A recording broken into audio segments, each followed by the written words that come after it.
It's why I've proposed that we allow gig workers to unionize, because a gig is a job and a worker is a worker.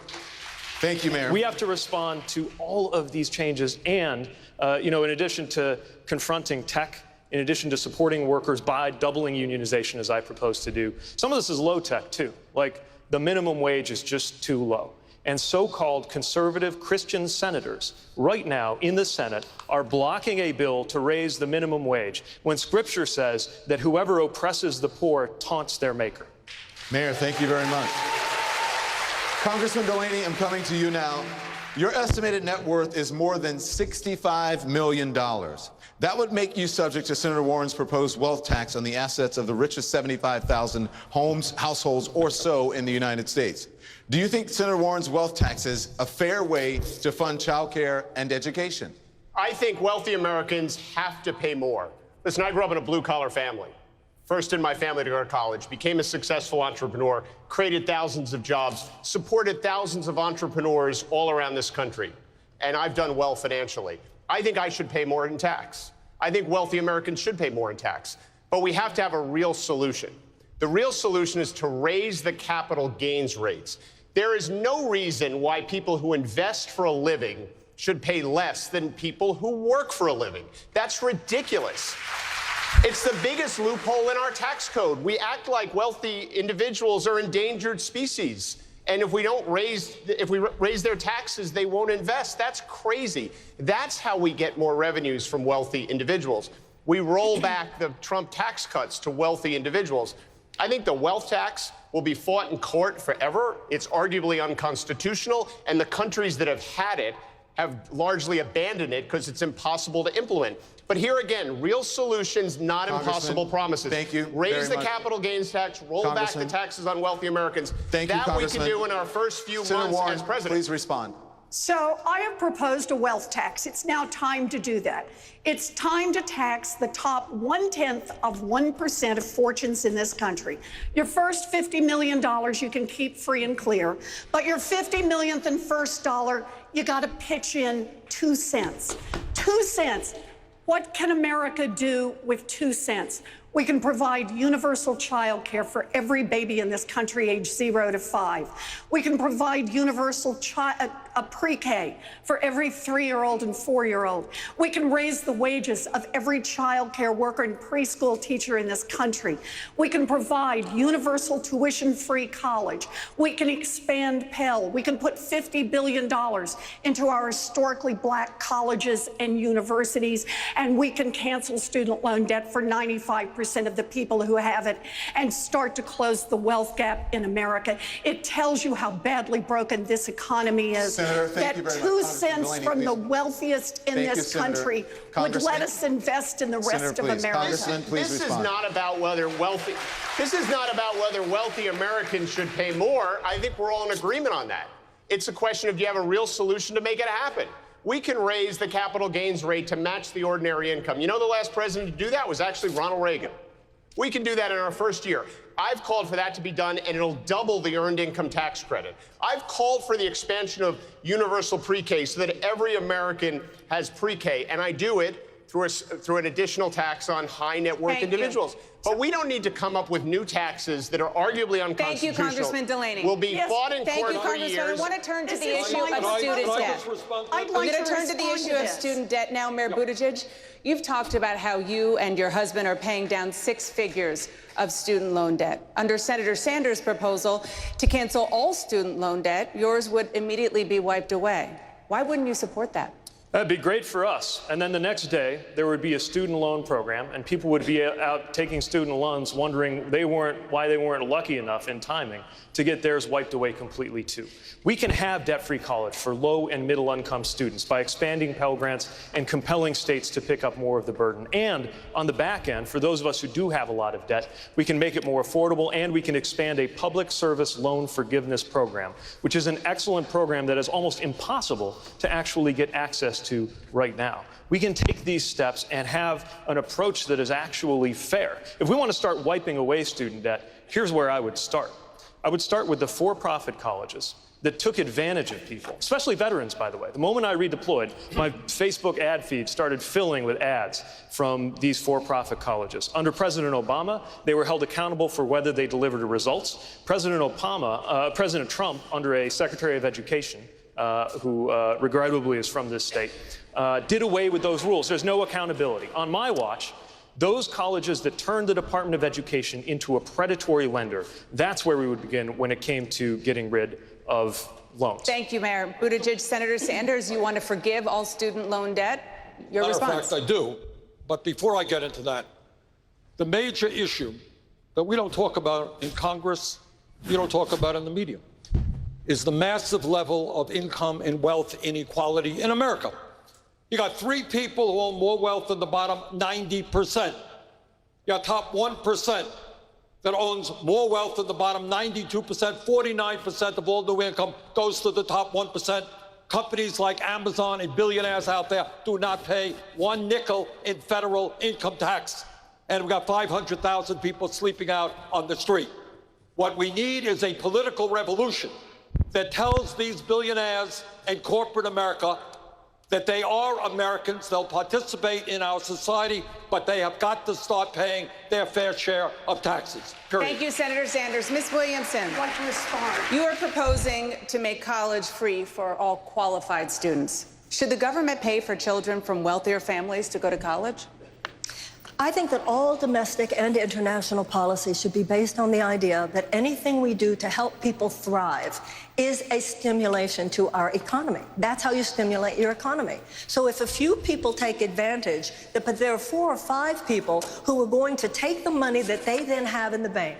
When you look at this $1.5 trillion college debt, this is why I agree with Bernie, or I would be, okay, why don't we swap it? We had a $2 trillion tax cut where 83 cents of every dollar goes to the very, very richest among us. That does not stimulate the economy. If we get rid of this college debt, think of all the young people who will have the discretionary spending. They'll be able to start their business. The best thing you could do to stimulate the U.S. economy is to get rid of this debt. This is not just about a plan to do it, it's about a philosophy of governing. And I've heard some people here tonight, I almost wonder why you're Democrats. You seem to think there's something wrong about using the instruments of government to help people. That is what government should do.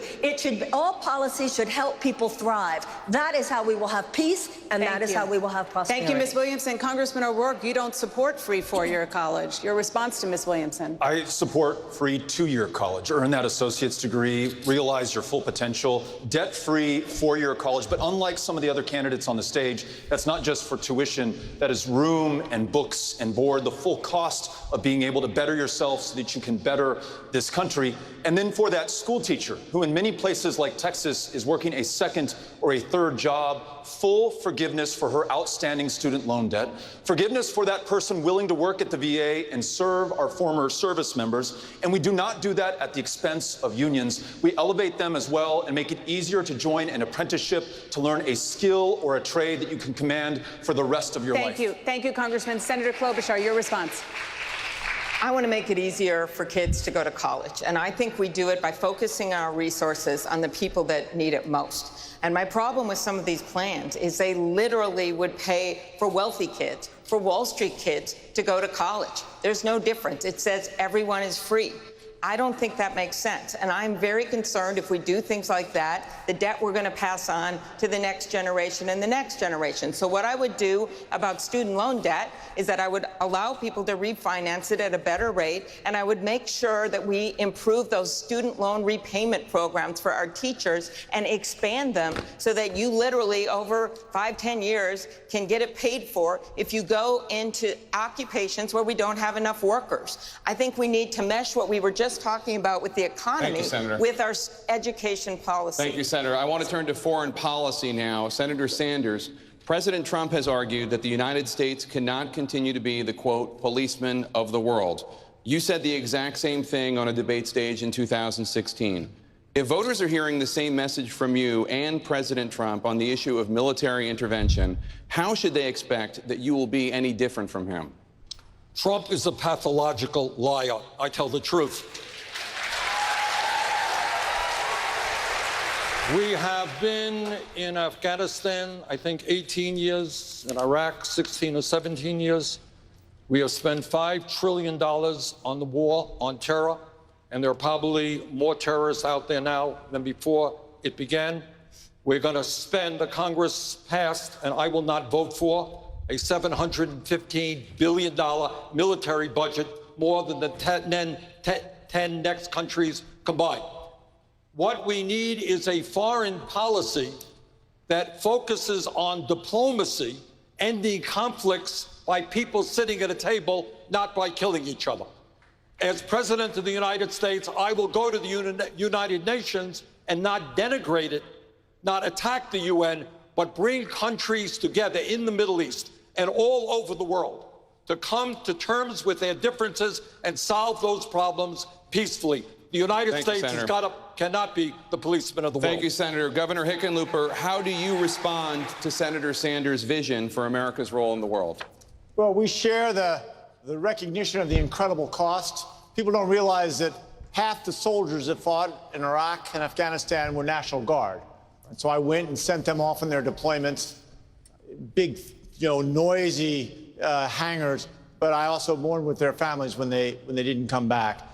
We are able now to, I call it constant engagement, but we should have an international diplomatic approach where we're talking to everybody. Because if we're going to deal with climate change and cybersecurity and nuclear proliferation, we got to be talking to everybody. And tariff wars don't work. They're for losers. Thank you, Governor. I want to go to Congressman Ryan, and I want to turn to the subject of North Korea, which just hours ago launched 2 short-range ballistic missiles for the second time in less than a week. Congressman, you said that you would not meet with North Korean dictator Kim Jong-un unless you were at least close to a deal. Now, Senator Klobuchar says that she would, quote, always be willing to meet with leaders to discuss policies. Is that view wrong? Yeah, I think so. I love Amy Klobuchar, but I think she's wrong on this one. I don't think presidents of the United States meet with dictators. We saw what just happened with President Trump.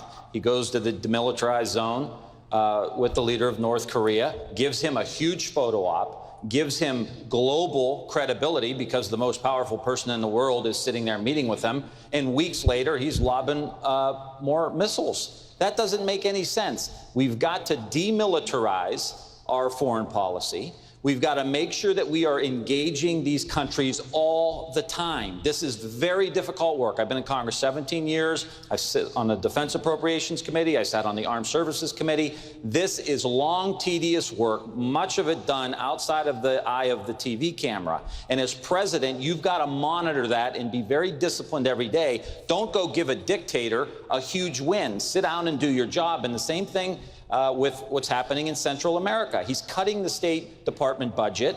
Nicaragua, Guatemala, El Salvador, where the migrants are coming from, go fix the problem at its source and use diplomacy to do it. Senator Klobuchar, your response? I think we agree. I just think you have to leave open the possibility of meeting with anyone at any place. What I don't like is how this president has handled it. You've heard of the Truman Doctrine, the Monroe Doctrine. He's done the go it alone doctrine with the rest of the world. He's taken us out of the climate change agreement, out of the Iran nuclear agreement, out of the Russian nuclear agreement, and I don't agree with that. And when he was just with Vladimir Putin at the G20, when he was asked about invading our democracy, he made a joke.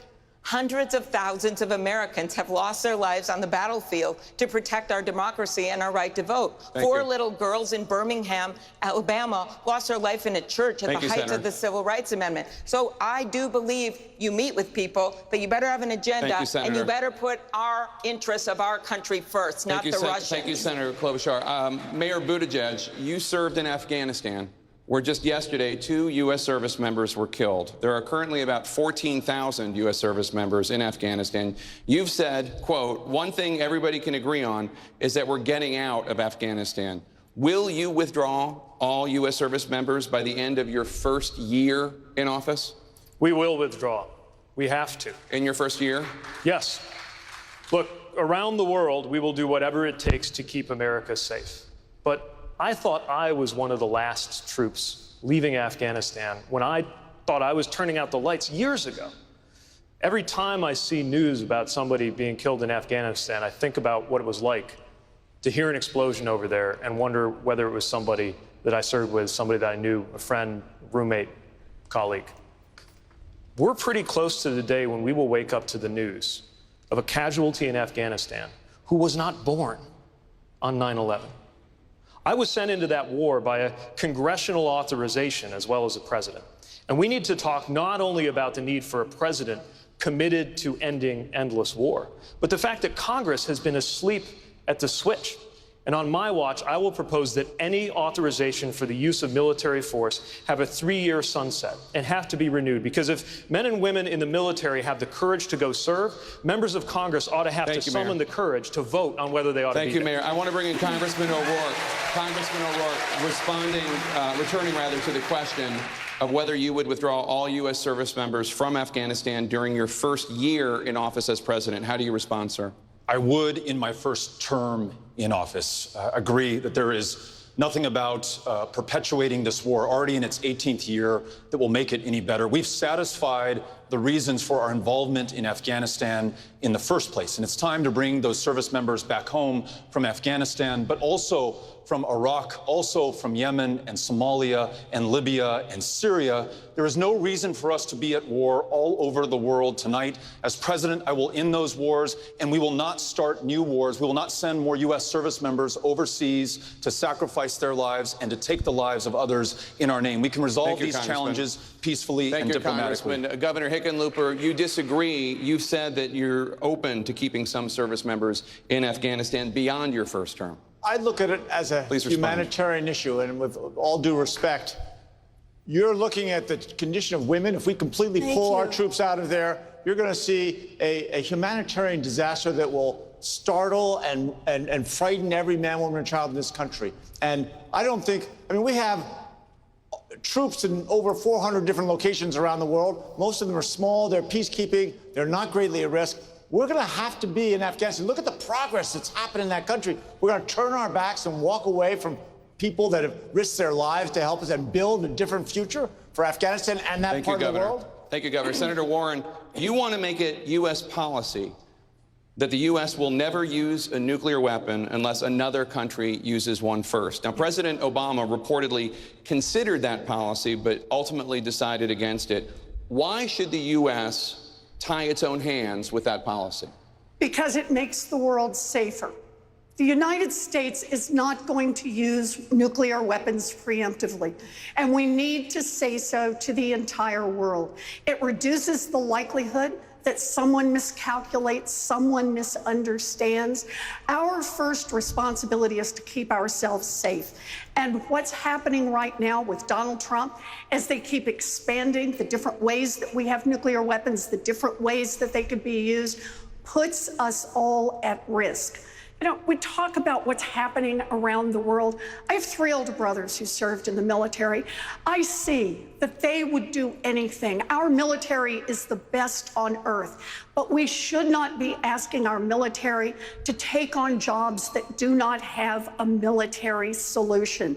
We need to use our diplomatic tools, our economic tools, and if we're going to send someone into war, we better have a plan for how we're going to get them out on the other end. Thank you, Senator. Governor Bullock, your response to Senator Warren's proposal to the U.S. never use a nuclear weapon first?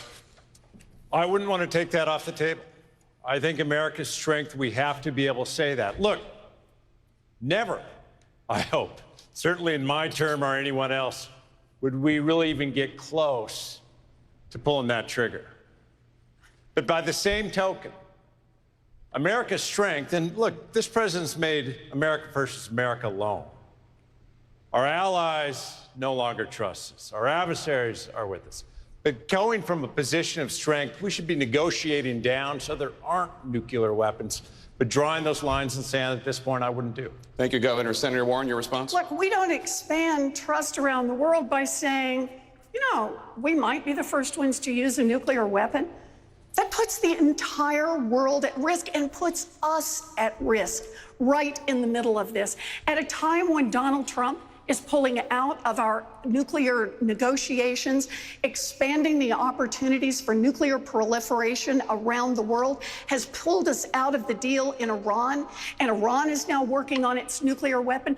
The world gets closer and closer to nuclear warfare.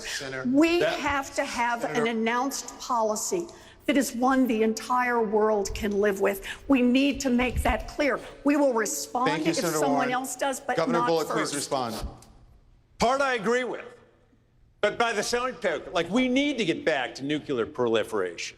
What? But when you have, folks, proliferation, reducing them, but at the same time, when you actually have Korea, when you have others, I don't want to turn around and say, well, Detroit has to be gone before we would ever use that. When so many crazy folks are getting closer to having a nuclear weapon, I don't want them to think I could strike this country and I and we as the United States of America wouldn't do a thing. Part of the strength really is the ability Governor to Bullock. deter. Governor, thank you very much. Moving on now. Could I add something Moving on to that? now, please, Dr. Senator. Dunn? Senator, please. Moving on now. As you know, to serve as President of the United States, all of you know this, you have to be at least 35 years old. So, Mayor Buttigieg, you just qualified. You're 37, the youngest candidate in this field. Standing next to you is the oldest candidate, Bernie Sanders, at age 77. Should voters take into consideration age when choosing a presidential candidate? I don't care how old you are. I care about your vision. But I do think it matters that we have a new generation of leaders stepping up around the world. Leaders like I actually think it's good that the Prime Minister of New Zealand's gotten a lot of attention in Democratic debates. She's masterful. She is younger than I would be when I take office. This is the kind of trend America might be leading instead of following, but only if it's actually backed by the right vision. And we can have great presidents at any age. What I will say is we need the kind of vision that's going to win. We cannot have a vision that amounts to back to normal. The only reason we got this president is that normal didn't work. We have to be ready to take on this president. And by the way, something that hasn't been talked about as much tonight, take on his enablers in Congress. You know, when David Duke ran for Congress, ran for governor, the Republican Party 20 years ago ran away from him.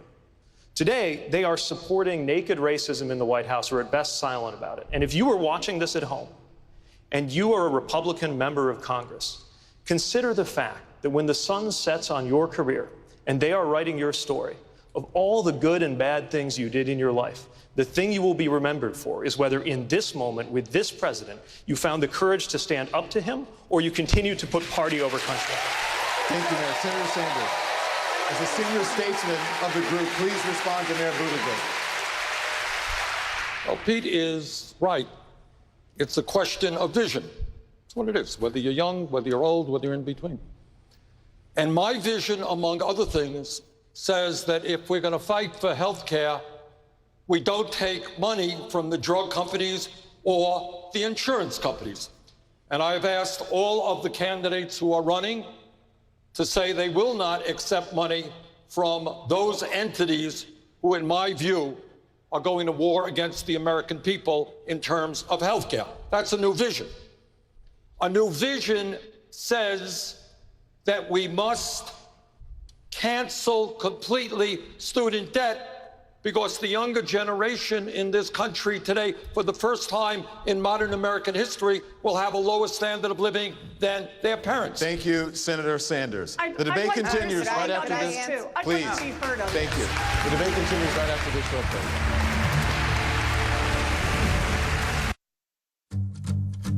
What do you expect from summer?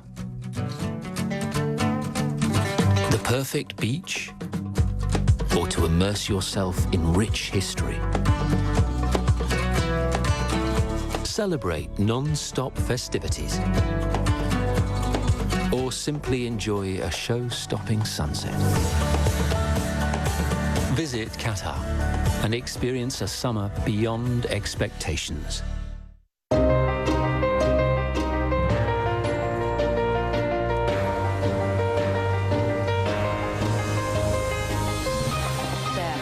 Shot. Yeah, the shields have gone back up again.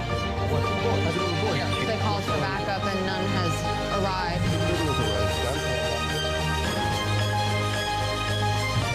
Very nice to meet you. I wish you the best.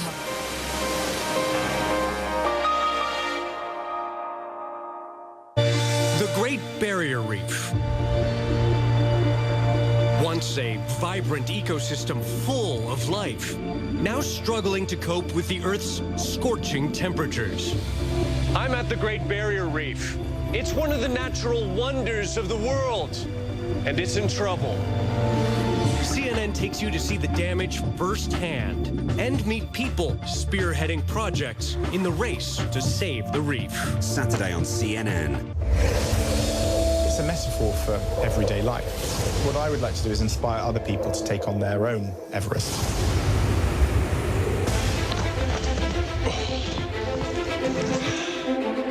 It's a very unique environment to be in.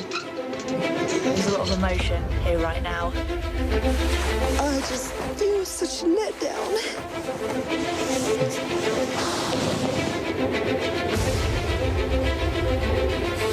A three-part series on CNN. I don't think I've ever seen anywhere quite like this. It's otherworldly. It's a bit scary here, to be honest.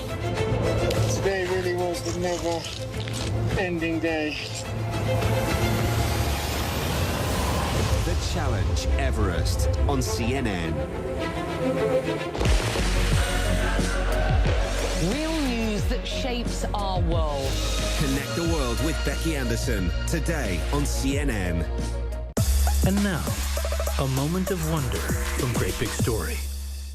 The legend around this chalk is that it's impossible to write a false theorem. I assume the special ingredient was angel tears. Mathematicians from all the top schools very frequently use it. It's really hard to get. You can only get it from Japan. You need a Japanese person to bring it back for you. If you use bad chalk, often you have to press really hard for anyone to see what you're writing. So using Hagurama on a good board, it doesn't really feel like you're working hard to write. It was like maybe 4 years ago, the word came out that the company was going out of business. I sort of jokingly referred to it as a chalk apocalypse. I have friends that bought boxes and boxes and boxes of the stuff. They might very well be set for the rest of their career. There's incredible value to this, but the value is in using it up, not hoarding it. For more stories like this, visit GreatBigStory.com. I'm Leila Santiago in Mexico City, and this is CNN.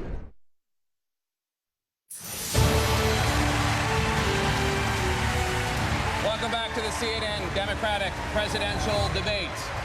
We have covered a lot of ground tonight. Now it is time for closing statements. You will each receive 1 minute. Governor Bullock, we're going to begin with you. Thanks, Jake. I was raised in a single-parent household, at times paycheck to paycheck. Only knew there was a governor's house in town because I delivered newspapers to it, so I've made it about 4 blocks in life. Worked my way through college, paid my way through law school. But you know, I had a chance to actually go from delivering newspapers to the governor's house as a kid to now raising our 3 kids in it. We got to recognize for far too many people in America that shot no longer exists, and for far too many in this country, it never has. I'm running for president to beat Donald Trump, win back the places we lost, and make sure that Americans know that where Washington has left them behind in their economy and their political system, I'll be there. This isn't a choice just between center and left, or about we don't have to choose between what we don't want and what we can't afford. Folks want a different way. They want to believe the economy and our democracy can work for us. That's why I'm running for president. Thank you. Ms. Williamson? Yes, our problem is not just that we need to defeat Donald Trump. We need a plan to solve institutionalized hatred, collectivized hatred, and white nationalism. And in order to do that, we need more than political insider game and wonkiness and intellectual argument. Those things will not defeat Donald Trump. We need some radical truth-telling, not just to talk about health care, but talk about why are we so sick all the time. We need to have a serious conversation about race and what is truly owed. Even on the subject of foreign policy, it's all about symptoms and not about cause. We need to talk about the fact that the United States has sacrificed our moral leadership The fact that countries see us, not only domestically, but internationally, with policies that simply support our corporate overlords. The fact that our national defense agenda is driven more by short-term profits for defense contractors than by genuine peace building. There's some corruption that is so deep, ladies and gentlemen. And until the Democratic Party is ready to speak to the deeper corruption, knowing that we ourselves sometimes, because of our own corporate donations, have participated, then I'm afraid those who vote for Trump will continue to vote for Trump, and those who might not like Donald Trump will continue to stay home. I want a politics that goes much deeper. I want a politics that speaks to the heart, because the only way to fight, you keep talking about how we're going to fight Donald Trump. You can't fight dog whistles. You have to override them. And the only way you can override them is with new voices, voices of energy that only come from the fact that America has been willing to live up to our own mistakes, atone for our own mistakes, make amends for our own mistakes, love each other, love our democracy, love future generations, something emotional and psychological that will not be emerging from anything on this stage. It will emerge from something I'm the one who's qualified to bring forth. Congressman Delaney. Thank you, Jake. John F. Kennedy famously said, we should not seek the Republican answer. We should not seek the Democratic answer. We should seek the right answer. He was right when he said it, and he's right today as well. Donald Trump is the symptom of a disease, and the disease is divisiveness. And I'm the only one on the stage talking about curing that disease, with big ideas like national service, by focusing on actually solving problems. If we work together, we can fix healthcare and build infrastructure. We can invest in not just technology, but people and entrepreneurs, whether they be in Storm Lake, Iowa, or Detroit, Michigan, or Baltimore, Maryland. We can fight climate change and reimagine our education system. But we have to do it with real solutions, not impossible promises. Isn't it time we had a president who was a leader in both the private sector and in government to lead us into the future? I promise, as president, I will restore vision, unity, and leadership and decency to this country. And that's why I'm running for president. Thank you. Congressman Ryan. So in a few minutes, all of the pundits are going to be looking at this debate and saying, well, who captured the left lane and who captured the center lane and who captured the moderate lane? I hope tonight, at some level, I captured your imagination. Your imagination about what this country could be like if we united, if we put together real policies that weren't left or right, but new and better. That's how we win the future. It's new and better, a new and better economy, a new and better education system, a new and better healthcare system that focuses on prevention, an education system that focuses on the trauma of our kids. There's not going to be a savior, not going to be a superstar that's going to fix all this. It's going to be you and me. It's going to be us. That's how we fix this country. You and I coming together to do big things, to imagine the new country that we want by coming together, not left or right, new and better. Governor Hickenlooper. Thank you. And what a night. I've loved it. I'd like to ask every American to imagine that you are facing life-threatening surgery tomorrow. Would you choose a doctor who had a track record of proven success, who'd actually done the work, or someone who had just talked about it? That's the question we're facing in this primary. I've actually got a track record as a small business owner, as a mayor, and as a governor. We expanded healthcare in Colorado, got near universal coverage. We fought climate change directly, right? We beat the NRA. And for the last 3 years, we've been the #1 economy in the country. We can ramp all that out. I'm as progressive as anybody up on this stage, but I'm also pragmatic. And I've done the things that most of these other people are just talking about, and I know I can get results. And I can lead the people of this country toward a stronger, a healthier, and a more secure future, and defeat Donald Trump and return this country to its glory. Thank you. Senator Klobuchar. Well, thank you, Detroit. To win, we have to listen to people. And out there today is Casey Joe's mom. Casey Joe was a champion high school swimmer from a small town. She got sick, went to the emergency room, and got hooked on opioids. The last thing that she said to her mom was, "Mama, it's not my fault." And she died. A lot of Americans say the same thing every day, and that is what I will stand up for. And what I will stand up against are companies like those pharma companies that got her hooked on those opioids and didn't tell the doctors or the patients what was going to happen. We need someone that has people's back. We also need someone that can win.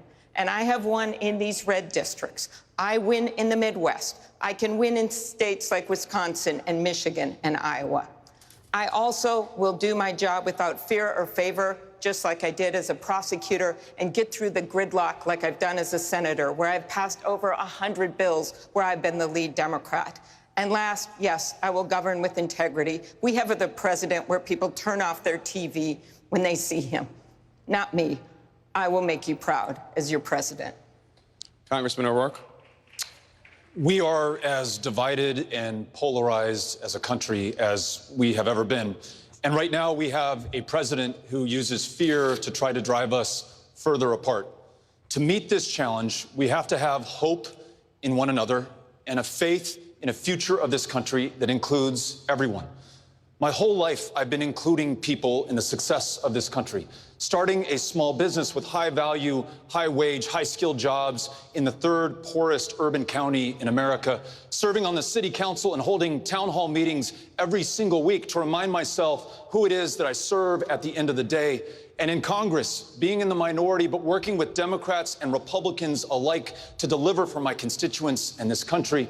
And then in Texas this last year, traveling to every county, not writing anybody off, not taking anyone for granted, and at the end of the day, winning more votes than any Democrat had in the history of the state, winning independence for the first time in decades, and winning nearly 500,000 Republicans. And those 38 electoral college votes in Texas are now in play, and I can win them. That is how we defeat Donald Trump in November of 2020, and how we bring this divided country together again in January of 2021.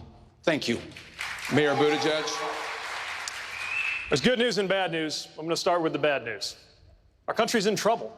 GDP is going up and life expectancy is going down. Think about what that means. And it's only getting tougher. By 2030, we will have passed the point of no return on climate. There could be 130 million more guns on our streets.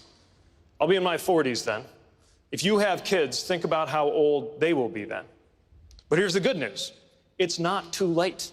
We can tell our kids that before we ran out of time, just before we ran out of time, in 2020, we did what it took to deliver a climate that we didn't have to wonder if it could support us, to deliver a society where race has no bearing on your health or your wealth or your relationship with law enforcement, that we did what it took to deliver an economy where a rising tide actually does lift all boats. We can do this if and only if we are ready to walk away from what hasn't worked with bold action and win, not only defeat this president, but defeat his congressional allies with a defeat so big that it reunites the Republican Party with its conscience, as well as bringing Democrats to office. Join me and let's make it happen. Senator Warren. From the time I was 7 years old, I had a dream. I wanted to be a public school teacher. But my daddy ended up as a janitor, and by the time I graduated from high school, my family didn't have the money to send me off to college. My big chance was what was then a commuter college that cost $50 a semester. For me, what this election is all about is opportunity. Every budget, every policy that we talk about is about who's going to get opportunity. Is it going to go to the billionaires, or is it going to go to our kids? Right now, for decades, we have had a government that has been on the side of the rich and the powerful. It has been on the side of the wealthy.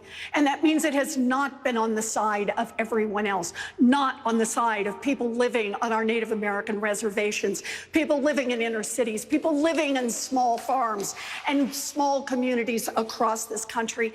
How do we beat it? We beat it by being the party of big structural change. Give people a reason to show up and vote. And we beat it by building a grassroots movement across this country, not showing up behind closed doors with millionaires, but actually building it person by person across this country with small dollar donations, with volunteers, with people who show up and say, I have a stake in this democracy. I will not only beat Donald Trump in 2020, I'll start to make real change come 2021. Senator Sanders. As somebody who grew up in a family that lived in a rent-controlled apartment in Brooklyn, New York, and lived paycheck to paycheck, I'm running for president not just to defeat the most dangerous president in the history of this country, a guy who's a racist and a sexist and a homophobe.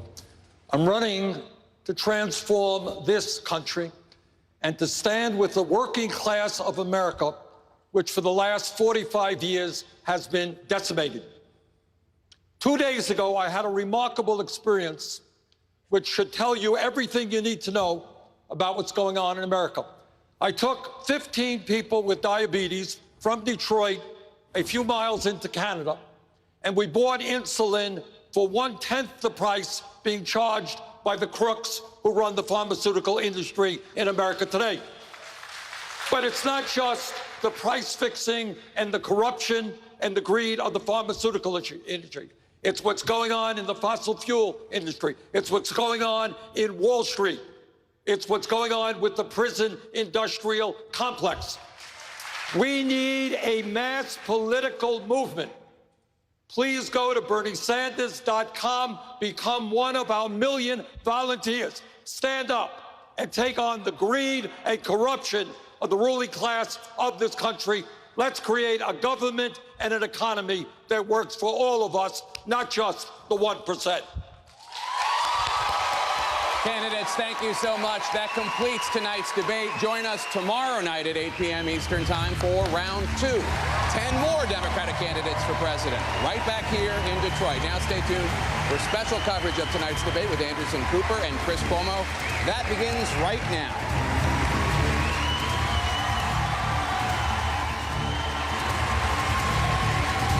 And there you have it, night one of the CNN Democratic debates here in Detroit. And it certainly lived up to the billing in many ways. We saw candidates clashing on stage, sometimes sharply on policy without resorting to name calling at all. We saw Bernie Sanders and Elizabeth Warren answer tough questions from their opponents and the panel on health care and how to pay for it.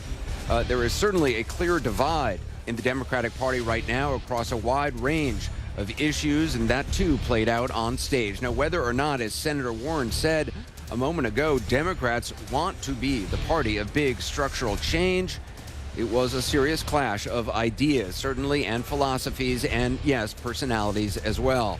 And if you came into this looking to learn what exactly Democrats believe, what they think is good for the country, and what they think is the best way to beat Donald Trump, well, it was all there tonight on that stage. We're going to focus on all of it in the hours ahead. My colleague Chris Cuomo and I will be talking to some of the candidates who you saw tonight. We'll, of course, be joined by some of the best political and journalistic voices around as well. CNN Chief National Correspondent John King is with us, host of CNN's Inside Politics. CNN Senior Political Reporter Nia Malika Henderson is with us as well. CNN Senior Political Commentator, Axe-Files host, and former Senior Obama Advisor David Axelrod joins us here. CNN Chief Political Analyst Gloria Borger is with us as well. So is CNN CNN Political Commentator and former Clinton 2016 Director of Communications Outreach Jess McIntosh. Also, Van Jones, host of CNN's Van Jones Show, and two CNN political commentators joining us as well, and both are former governors, Jennifer Granholm of Michigan and Terry McAuliffe of Virginia. A lot to talk about. John King, let's start with you. Who stood out to you? Well, what stood out to me, I think, is the most important. The ideological and generational fight in the Democratic Party is alive and well and feisty, and it was not settled tonight. It continues. It continues, and it's going to continue, I think, deep into the primary season. The big challenge tonight is, the big question after tonight and tomorrow night, who gets to continue the fight. And so Elizabeth Warren and Bernie Sanders stood their ground tonight. They were in the middle of the stage. They were challenged repeatedly. Can you sell these big ideas? Is the country ready for this? Can the country afford this? Will you hand Donald Trump re-election? I think they both stood feistily and fought back. Elizabeth Warren from the very beginning saying don't have small ideas and don't be spineless. A direct challenge to those who were challenging her and Senator Sanders. They did not go at each other. They will have to at some day. They hold too much space in this primary to not have a fight at some point. But that was delayed as they held their ground against the moderates. I think the big question is which of the moderates survive? And that's not up to us. That's up to Democratic donors and Democratic voters who have to either send them money or raise them in the polls. Because this, in some ways, I don't want to make it reality TV, is about survival. And to make the next round of debates, several of those moderates right now don't meet the test. So Governor Bullock, pretty decent night. Do voters believe that? Does he rise up in the polls? Does he get some money? It's also his first night on a debate first stage. night. So as he tried to have his introduction as I'm from the Trump state. I agree with you on principle, Bernie and Senator Warren, but not in how you want to do it. The Democratic voters are going to decide who gets to live to fight on. But wow, this is a feisty, policy-based ideological fight. And it's going to go for a long time. Nia Malika Henderson, certainly former Representative Delaney, got a fair amount of attention as a foil to Elizabeth Warren and Bernie Sanders. He did, and that was, I think, one of the best exchanges that Warren had with Delaney when she essentially said, well, what's the presidency for? What are you running for presidency for if it's all about what you can't get done and it's all about what you're afraid of? She kept essentially saying that the moderates were basically spouting GOP talking points, and why are the moderates getting caught in that trap? It was really interesting because you think about last time, she wasn't really in the debate as much, and I think she really pushed her way through. Let's go to Chris, who's got a guess. Chris?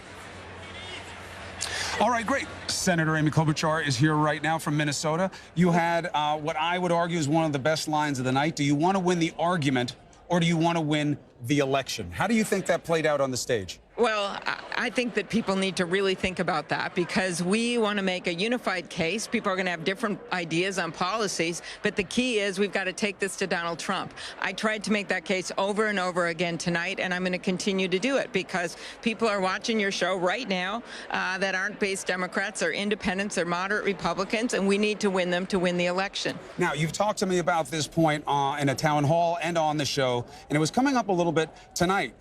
There's a juxtaposition, it seems, in your party between those who are at the top of the polls who are proposing ideas that weren't just fought on stage, but aren't necessarily that popular in the rest of the country. How do you reconcile that with a win? You know, it is a long way to go here, and I'm looking forward to Houston. I'm going to be making that debate in the fall, and I think we're going to have a few less people, and we can have a better discussion, because it is really important that people listen to the candidates. But I think in the end, we want to have a candidate that is not running for chair of the Democratic National Committee, but is running for president of the United States. And so we have to have a clear vision that brings people together in this country, because Donald Trump has been dividing them every day. Fair or unfair, in order to show your party that you are able to take on this president, you